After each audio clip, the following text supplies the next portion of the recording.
Assalamualaikum warahmatullahi wabarakatuh. Pada pertemuan ketiga, saya ucapkan selamat belajar kembali pada mata kuliah Ekonomi Islam dengan materi yang ketiga, perbandingan ekonomi umum dan ekonomi Islam. Pada materi ini, kita akan membandingkan antara beberapa ekonomi umum seperti ekonomi sosialis, ekonomi kapitalis, dan sistem perekonomian lain yang mungkin bisa kita bandingkan dengan ekonomi Islam. Adapun yang ingin dicapai dalam perkuliahan ini adalah mahasiswa mampu menjelaskan perbedaan antara ekonomi umum dengan ekonomi Islam. Semoga bisa dipahami dengan baik.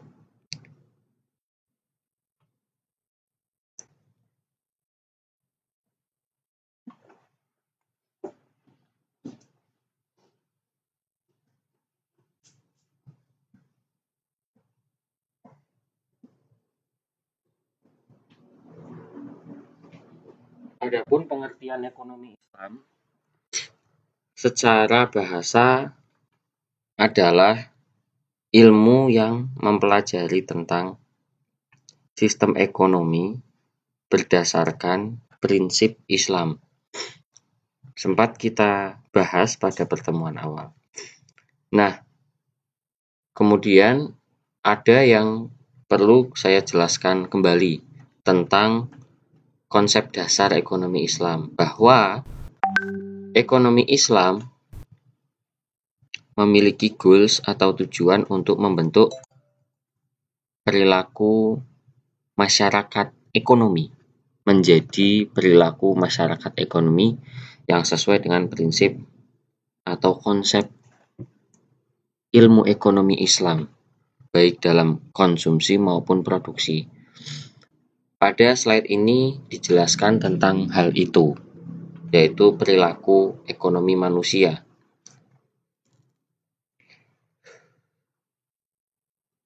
Pentingnya perilaku ekonomi manusia, saking pentingnya, sistem ekonomi Islam juga bersumber pada Al-Quran dan Sunnah. Namun kembali di sini saya tekankan, bukan berarti kita fokus pada dogma atau doktrin agama. Karena ilmu ekonomi Islam juga harusnya bisa diterapkan di seluruh dunia, baik di negara-negara yang mayoritas non-muslim, seperti di Inggris atau di Rusia. Nah, ekonomi umum atau ekonomi konvensional selama ini berjalan sebagaimana masyarakat menjalankan perilaku produksi dan konsumsi sesuai dengan prinsip ekonomi sosialis, ekonomi kapitalis, dan sistem ekonomi yang lain, atau juga campuran sistem ekonomi wealth nation, ya, yang pada pertemuan sebelumnya materi dan soal kita coba kerjakan. Sebenarnya mau ada diskusi, ya, mungkin diskusinya kurang. Wealth nation yang kita pelajari itu istilah lainnya adalah kapitalisme baik hati. Nah, ini mungkin bisa dicatat. Artinya ada perkembangan sistem ekonomi dari Adam Smith yang sebelumnya kapitalisme menjadi wealth nation.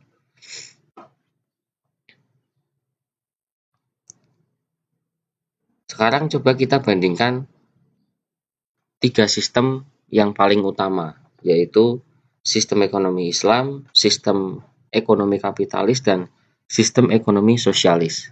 Dilihat dari kelebihan dan kekurangannya.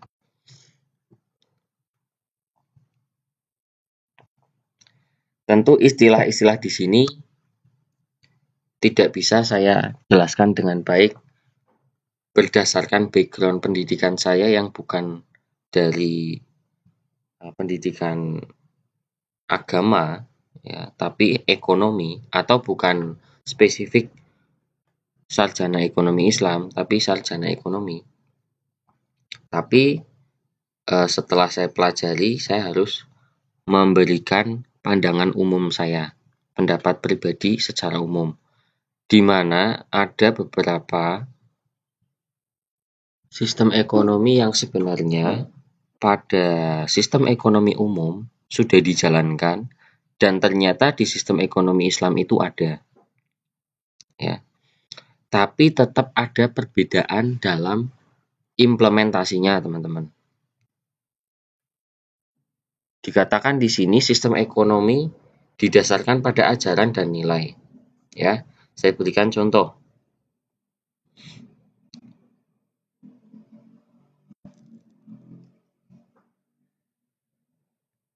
Ketika kita memberikan sebagian harta kita untuk dizakatkan atau disedekahkan kepada orang lain, ya, itu sistem ekonomi Islam. Atau 2,5% dari penghasilan kita adalah hak orang yang tidak mampu. Itu sistem ekonomi Islam. Tapi di sistem ekonomi umum secara eksplisit sudah menerapkan hal tersebut. Misalkan contoh prinsip corporate social responsibility. Konsep tersebut adalah memberikan dampak positif kepada lingkungan dengan cara membantu lingkungan sekitar, membantu lingkungan perusahaan sebagai bentuk tanggung jawab sosial atau tanggung jawab masyarakat dalam lingkungan tertentu, yang mana itu sudah merupakan kewajiban. Perusahaan harus memberikan sebagian penghasilannya dalam bentuk materi maupun dalam bentuk pelatihan dan semacamnya. Ya, ini ada persamaannya, akan tetapi tentu ada perbedaannya. Di mana letak perbedaannya? Letak perbedaannya adalah pada sumber hukumnya. Corporate social responsibility itu sumber hukumnya undang-undang. Kalau zakat, sedekah, infak, ya, itu sumber hukumnya adalah Al-Quran dan Sunnah. Sehingga karena didasarkan pada nilai-nilai ilahiyah atau nilai ketuhanan, sistem ekonomi Islam tentu saja akan berbeda dengan sistem ekonomi kapitalis dan sosialis, dan juga memberikan kompromi pada sistem yang sudah ada. Maksudnya kompromi tersebut adalah bukan berarti sistem ekonomi Islam itu akan menghapus sistem yang lama, tapi memperbaiki sistem yang lama. Karena di sini sistem yang terbaru adalah sistem ekonomi Islam menurut sudut pandang akademis. Akan tetapi menurut sudut pandang religius dikatakan bahwa ekonomi Islam itu berawal sejak zaman Rasulullah atau 1400 tahun yang lalu. Nah, silakan kita gunakan kedua-duanya, pandangan akademis dan pandangan religius.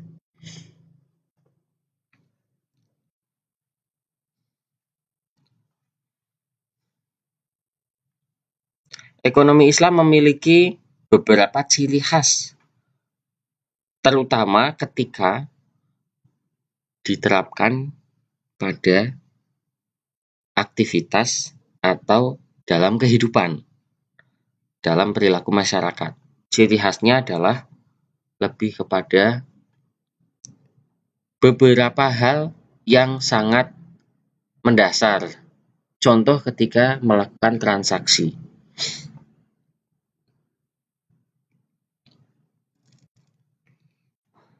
Yang pertama, ada akidah sebagai substansi inti yang menggerakkan dan mengarahkan kegiatan ekonomi. Di sini, Islam mencoba untuk memberikan sugesti kepada masyarakat untuk mengutamakan akidah, mendahulukan akidah. Ya. Niatnya adalah untuk menegakkan akidah. Maksudnya, menegakkan akidah adalah untuk mensejahterakan lingkungan, yaitu dengan menggerakkan kegiatan ekonomi dan memberikan dampak tidak hanya dampak ekonomi dengan akidah, karena lebih kepada perilaku teman-teman akidah itu.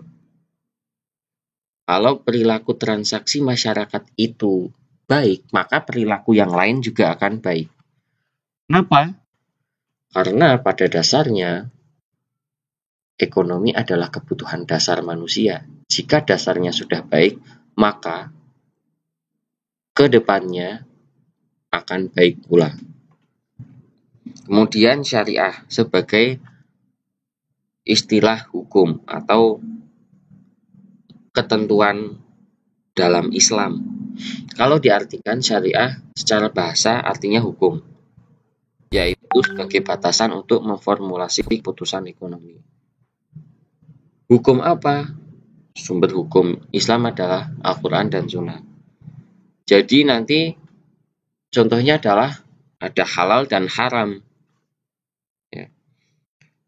Yang ketiga adalah akhlak berfungsi sebagai parameter dalam proses optimalisasi kegiatan ekonomi.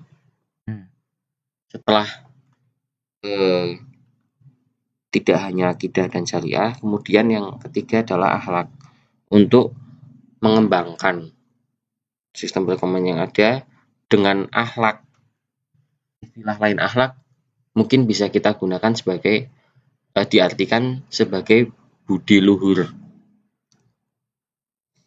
Kembali kepada pandangan akademis bahwa pendidikan di Indonesia itu bukan untuk mencetak pekerja, ya seharusnya, karena Ki Hajar Dewantara memiliki pandangan bahwa pendidikan Indonesia itu untuk mencetak manusia yang berbudi luhur, seperti itu. Nah, sekarang kelebihannya apa? Menjunjung tinggi kebebasan individu, mengakui hak individu terhadap harta, ketidaksamaan ekonomi dalam batas yang wajar, jaminan sosial, distribusi kekayaan, larangan menumpuk kekayaan atau menimbun, kesejahteraan individu dan masyarakat. Saya kira ini cukup jelas.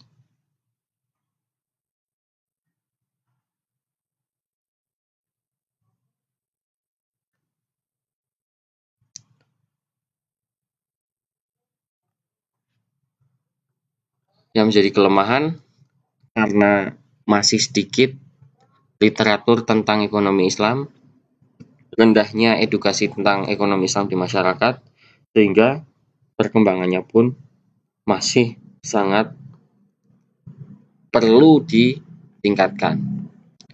Praktek ekonomi konvensional karena dikenal lebih dulu sulit untuk diintervensi atau sulit untuk dikombinasikan dengan ekonomi Islam. Tak ada representasi ideal negara yang menggunakan sistem ekonomi Islam. Walaupun ada negara ekonomi Islam, walaupun ada negara mayoritas Islam seperti Arab Saudi, ya. Akan tetapi pun itu belum bisa merepresentasikan secara penuh. Kenapa nanti kita jelaskan pada pertemuan selanjutnya. Pengetahuan sejarah pemikiran ekonomi Islam kurang. Tentu saja karena literasinya juga kurang, dan pendidikan masyarakat yang materialisme. Mungkin saya kurang sependapat dengan pendidikan masyarakat yang materialisme. Eh, tapi lebih kepada perilaku. Ya. Terus sekarang apa itu sistem ekonomi kapitalis? Sistem ekonomi yang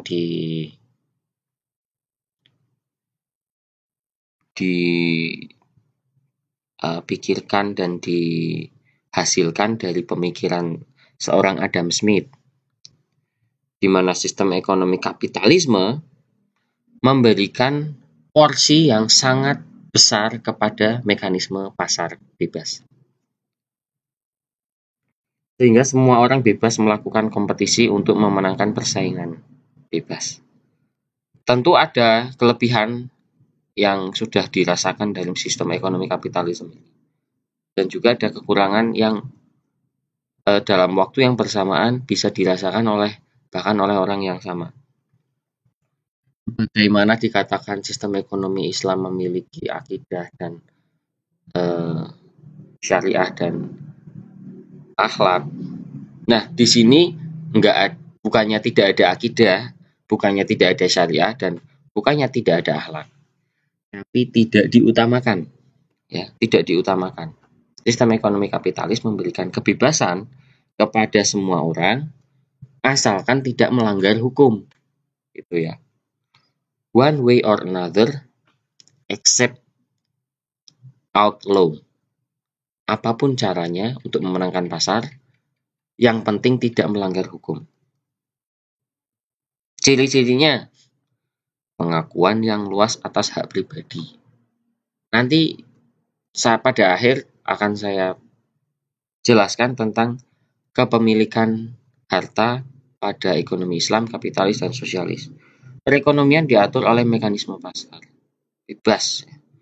Manusia dipandang sebagai makhluk homo economicus yang selalu mengejar kepentingan diri sendiri. Jadi dalam filsafat ilmu, bahwa ilmu pengetahuan itu sebenarnya diciptakan untuk manusia ya, atau pusat alam semesta itu ada pada manusia. Nah, ini lebih spesifik lagi bahwa manusianya itu manusia ekonomi. Manusia yang memiliki orientasi ekonomi. Dalam buku Erich Fromm itu pada zaman 1800, 1900 sampai 1940-an, manusia memiliki orientasi pada umumnya adalah orientasi pasar. Nah, apa itu orientasi pasar? Baca buku Erich Fromm tentang Man for Himself. Buku psikologi yang banyak membahas tentang perilaku masyarakat ekonomi. Ya, secara umum.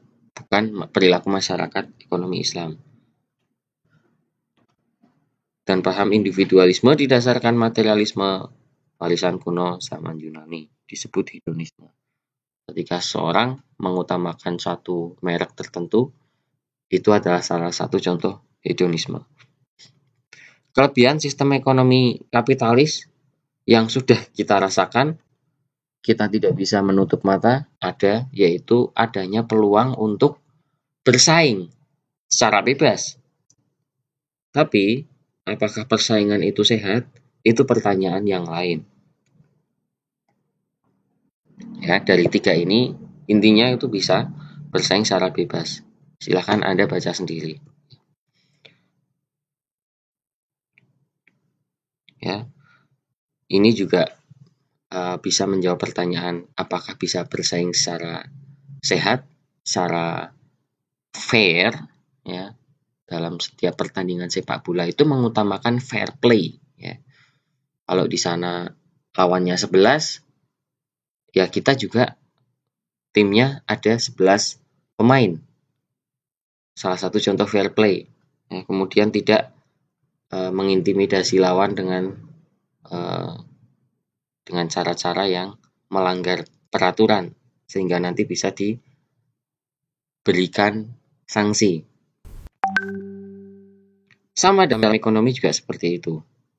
Sehingga ada Komisi Pengawasan Persaingan Usaha. Akan tetapi tidak tahu bagaimana implementasinya. Hal itu kurang terekspos di media. Ya, kita kalau mau belajar ya kita cari dokumentasi tentang aktivitas-aktivitas yang dilakukan oleh lembaga-lembaga yang mengatur kesehatan persaingan usaha. Nah, sebenarnya di kapitalisme juga ada kok, tetap hal itu ya ada ya yang mengawasi persaingan usaha. Sistem ini gagal memberikan penentuan harga sebagai faktor eksternal yang tidak diperhitungkan.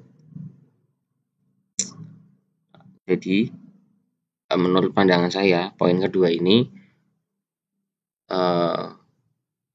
sebagai pelaku usaha memperlakukan pekerja berada di bawah kaki pengusaha.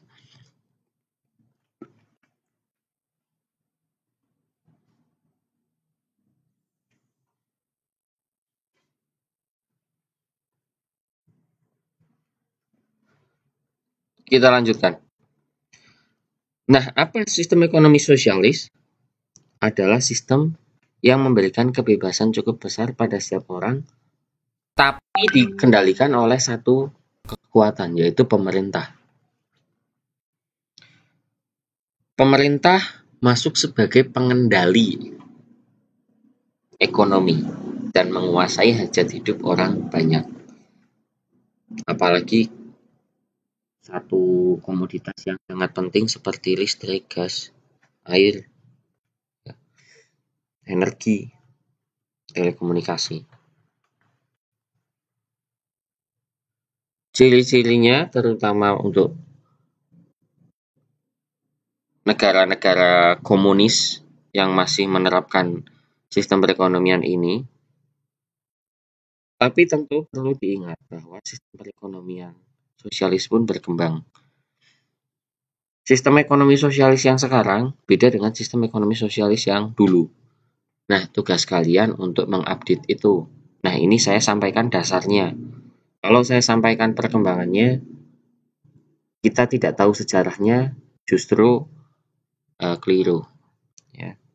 Ada satu informasi bahwa Rusia yang notabene negara komunis, sistem perekonomiannya berubah. Sistem perekonomian sosialisnya berubah mengikuti dinamika global. Perubahannya seperti apa? Silakan bisa Anda cari di artikel perubahan sistem perekonomian di Rusia. Ya, ini dasarnya seperti ini pada slide yang ditampilkan saat ini. Manusia menjadi sangat terbatas dalam melakukan hak untuk menjalankan aktivitas ekonominya sangat terbatas. Ini kita bicara sistem ekonomi sosialis yang sangat awal ya, sistem ekonomi sosialis yang awal. Tapi karena keterbatasan tersebut, ya, ada satu hal yang dirasakan bahwa sistem ekonomi sosialis itu menjamin kehidupan semua orang. Ya. Dalam kata lain, sama rata sama rasa. Tentunya saya berikan juga referensi tentang dua pandangan perbandingan ekonomi sosialis dan Islam dibahas dalam satu buku yang sangat bagus sekali. Anda bisa download di internet yang dikarang oleh Ali Syariati. Sistem ekonomi sosialis ini ditemukan oleh Karl Marx. Nah, di situ Ali Syariati mengkritisi pandangan Karl Marx tentang ekonomi. Nah, pengikutnya yang disebut Marxism. Kelebihan sistem ekonomi sosialis, pemerintah mudah mengendalikan inflasi dan lain sebagainya. Ya, jarang terjadi krisis. Saya kira ini sangat bisa dipahami kalau Anda baca. Nah, karena terbatas sehingga tidak ada reaksi, tidak ada perkembangan yang cepat. Apakah benar? Nah, ini awalnya seperti itu. Dulu pada masa sulit, ketika masa perang, ya, bagaimana perkembangannya itu Anda perkaya sendiri. Sehingga kita sampai pada periodisasi ekonomi Islam dan ekonomi konvensional, di mana waktu ke waktu ada ciri khas tertentu pada masing-masing sistem ekonomi. Sistem ekonomi sosialis itu dulu diterapkan karena ada terjadi sesuatu peristiwa yang mengharuskan diterapkannya sistem itu. Kemudian ada perubahan lagi, sistem ekonomi kapitalis yang harus diterapkan karena memang kondisinya menuntut hal itu.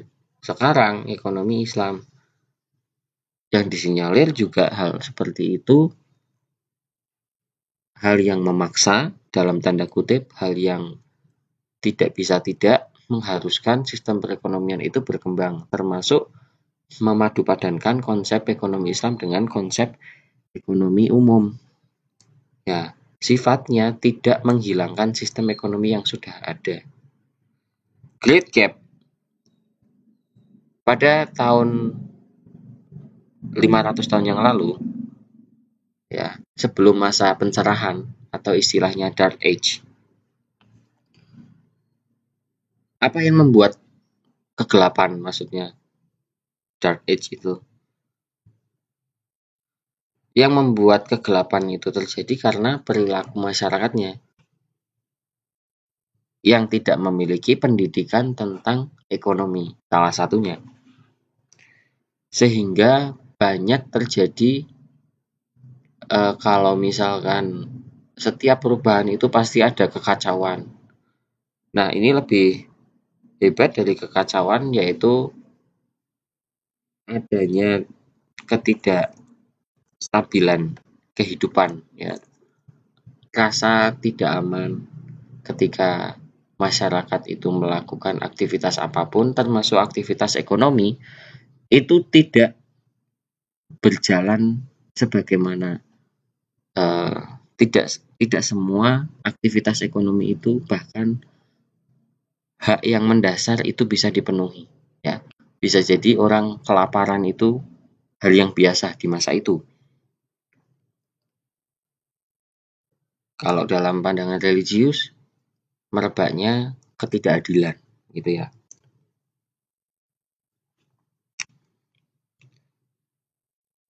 Sedangkan pemikir ekonomi pertama timbul di Yunani abad 4 sebelum Masehi dan bangkit kembali pada 13 Masehi tentang pemikir skolastik Thomas Aquinas. Masa kegelapan barat itu terjadi pada masa keemasan Islam. Sejarah perlu kita pelajari untuk membuktikan beberapa hal ini. Sehingga nanti pada pertemuan tertentu kita akan membahas tentang sejarah ekonomi Islam pada zaman Rasulullah dan sahabatnya. Nanti kita di situ akan ada penjelasan yang lebih lanjut, ya, daripada terlalu lama di sini. Alurnya bagaimana sekarang? Perkembangan ekonomi Islam secara garis besar, periodisasi sejarahnya dimulai pada saat pemikiran awal Yunani kuno, kemudian ada Alkitab dari agama Nasrani pada 1 Masehi. Saya tidak tahu tentang persisnya seperti apa periodisasi ini. Yang penting kita tahu bahwa posisi posisi ekonomi Islam itu di mana dalam periodisasi. Dan yang terakhir adalah 18 Masehi, Wealth Nation, ekonomi kapitalisme baik hati, ya. Sebelum Wealth Nation itu kapitalisme yang bisa dikatakan kurang baik, ya. Namanya juga wealth nation ya. Ada yang lebih baik berarti yang sebelumnya kurang baik. Itu istilah mudahnya seperti itu. Ya, silahkan menggunakan istilah yang Anda sukai.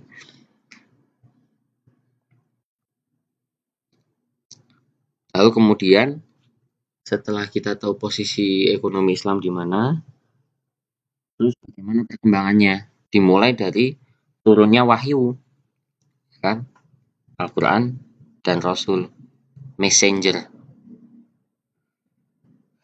pembawa pesan, pembawa wahyu Tuhan, ya, yang disebut Rasul. Kemudian dijalankan sistem perekonomian dari yang mulai paling sederhana, ada Hanifah, Syafi'i, Hanafi ya maksudnya ya, bukan Hanifah, Hambali, Mawardi, Farabi. Nah ini imam-imam besar, pemikir-pemikir besar ekonomi Islam. Sebenarnya pemikir besar Islam, tapi termasuk memikirkan tentang sistem perekonomiannya. Jadi dikatakan juga sebagai pemikir ekonomi Islam. Kemudian ada Imam Ghazali, Ibnu Rushdi, Ibnu Taimiyah, dan Ibnu Khaldun. Nah ini kita nanti bahas ini nih di pertemuan sejarah ekonomi Islam. Tidak dijelaskan di sini. Bahkan di sini juga sampai pada abad yang paling akhir ada Zarqa, Bakir, Siddiq, Khursyid Ahmad, dan Umar Chapra. Umar Chapra masih bisa kita temui buku-bukunya. Ya, sebenarnya Imam Ghazali juga. Tapi yang menjadi referensi saya, buku Agus Waluyo itu beliau merujuk kepada Umar Chapra.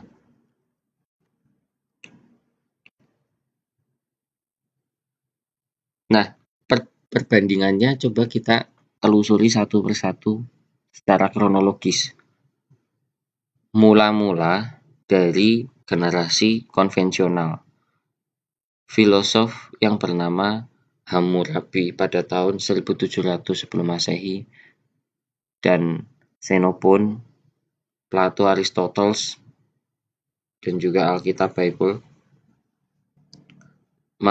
membuat suatu rancangan sistem ekonomi awal, ya, sistem ekonomi awal yang ternyata mungkin perkembangannya tidak bisa begitu saja, ya, harus berkembang. Sebelum Masehi, kemudian dari konvensional kepada sebelum Masehi, ya, abad 1 sampai dengan 5 tidak ditemukan tulisan ekonomi karena ini zaman peperangan dan juga penundukan, penjajahan sangat merebak sekali, termasuk perpustakaan juga dibakar, jadi banyak perkamen yang hilang.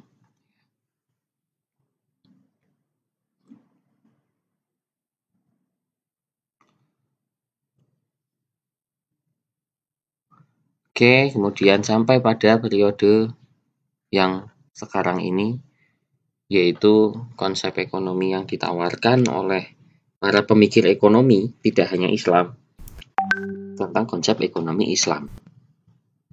Di antaranya Zaid bin Husain bin Ali, Abu Yusuf, Abu Ubaid, Al-Qasim Ahmad bin Hambal, Abu Ja'far Al-Dawudi, Ibnu Mas'awi.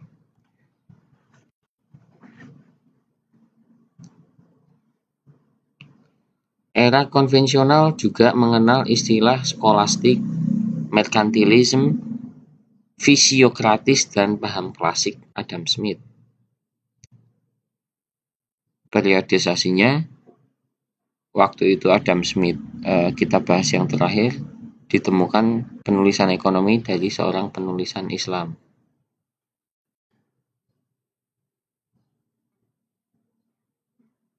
Yang kemudian menjadi satu sumbangan cukup besar ekonomi wealth nation yang diupayakan, yang dikatakan dalam materi sebelumnya sangat mengagumkan. Anda baca materi sebelumnya, pasti ada istilah itu. Kenapa sangat mengagumkan? Karena pada saat itu, Adam Smith dengan Wealth Nation-nya sudah mampu mengidentifikasi yang namanya pajak, administrasi, dan lain sebagainya. Yang mana sebelumnya itu belum. Dari situ kemudian bisa memberikan sumbangsi untuk negara. Namanya wealth nation, negara atau nation wealth sejahtera. Ya, negara untuk kesejahteraan negara. Ya, ini yang paling dekat dengan sistem ekonomi Islam. Yang sebelumnya di belakangnya, ya, jauh.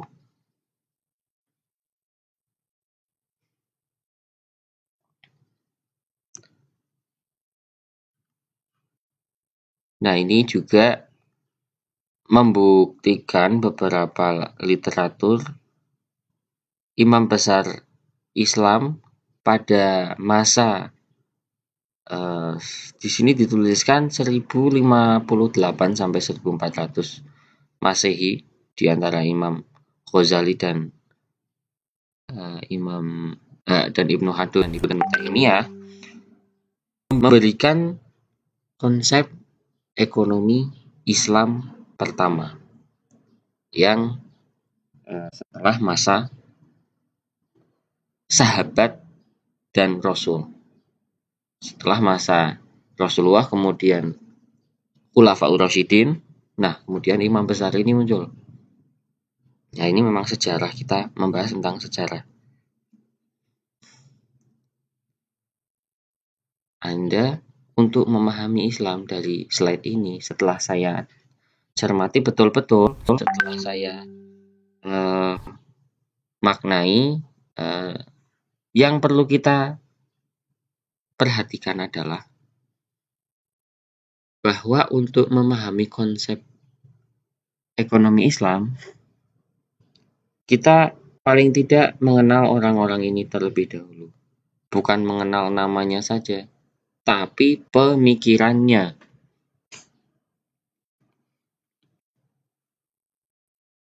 Karena pemikiran tersebut ibaratnya tangga. Dari tangga yang pertama sampai tangga yang kesekian, dari tangga yang paling dasar sampai tangga yang paling tinggi.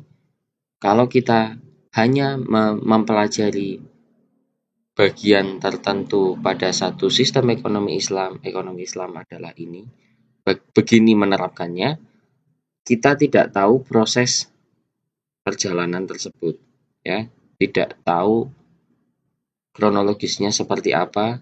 Ibarat kita naik tangga tapi kita tidak melewati tangga itu satu persatu, jadi kita tidak tahu.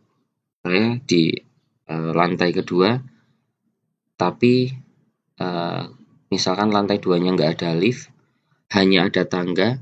Dari kita naik lantai 2 itu tanpa lewati anak tangga, rasanya tidak masuk akal, begitu ya.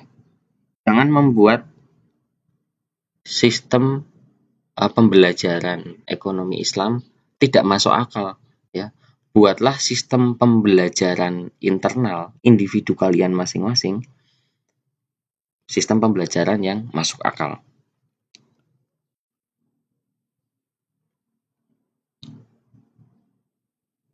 Sedikit pesan dari saya, ya, itu untuk dipahami. Nah, kita kembali ke materi sedikit, ya. Kemudian ada istilah lain untuk kapitalisme, yaitu neokapitalisme. Ternyata tidak hanya Adam Smith di sini, ada Alfred Marshall, Irving Fisher, John M. Keynes, dan Alvin Hesen. Atau istilahnya yang paling terkenal neokapitalisme itu Keynesian. Ditemukan penulisan tentang ekonomi dari pemikir Islam, yaitu bernama Jamaluddin Al-Afghani pada tahun 1897. Salah satu pemikiran contoh ya sebagai refleksi. Islam dan ekonomi tidak bisa dipisahkan. Imam Ghazali sebagai salah satu pemikir besar Islam memiliki kekayaan yang luar biasa, ya. Bagaimana seorang imam besar yang mengajarkan satu nilai-nilai ketuhanan karena beliau dikatakan imam, lebih artinya beliau memiliki tanggung jawab religius sebenarnya, ya. Tanggung jawabnya itu tidak hanya ilmu pengetahuan saja, tapi religius bagi umat muslim, ya, sehingga memberikan menyampaikan terjemahan Al-Quran dan juga hadis waktu itu, ya, semasa hidupnya. Tetapi Imam Ghazali ini juga merupakan seseorang yang memiliki sistem perekonomian yang diterapkan dalam kehidupannya, di mana banyak mengelola harta, karena hartanya banyak sekali. Imam Ghazali banyak mengelola harta. Di situ sistem perekonomian diteladankan oleh beliau. Kemudian sampai pada suatu titik beliau pensiun, ya. Pensiun dalam arti memberikan atau mensedekahkan seluruh harta bendanya. Kemudian memutuskan untuk hidup nomaden. Nah, silakan diartikan sendiri. Sudah mencapai satu titik kesejahteraan ekonomi, tapi kemudian disedekahkan sendiri untuk mengejar sesuatu yang lebih. Gambaran satu konsep besar ekonomi Islam bisa kita temukan dalam kisah-kisah seperti yang saya sampaikan barusan. Banyak sekali kisah-kisah yang bisa kita teladani, ya. Ambil saja sarinya, ya. Tidak perlu kita pikirkan dalam-dalam tentang hal kisah yang mungkin bagi yang sudah tahu, bagi yang belum tahu, kita ambil sari dan kita ambil intinya. Karena tadi pada awal slide dikatakan bahwa sistem ekonomi Islam perlu kita bahas secara mendetail dan mengambil intisari dari setiap riwayat perjalanan pemikir-pemikirnya dari masa ke masa, ya. Saya kira itu yang bisa saya sampaikan. Selebihnya silahkan Anda melihat beberapa literatur, artikel online tentang nama-nama yang muncul pada slide tersebut untuk dikenali lagi pemikiran-pemikirannya. Dan saya ucapkan terima kasih, semoga bermanfaat. Saya tutup perkuliahan pada pertemuan ketiga ekonomi Islam. Semoga bisa tetap menjalankan aktivitas dengan lancar dan sukses. Wassalamualaikum warahmatullahi wabarakatuh.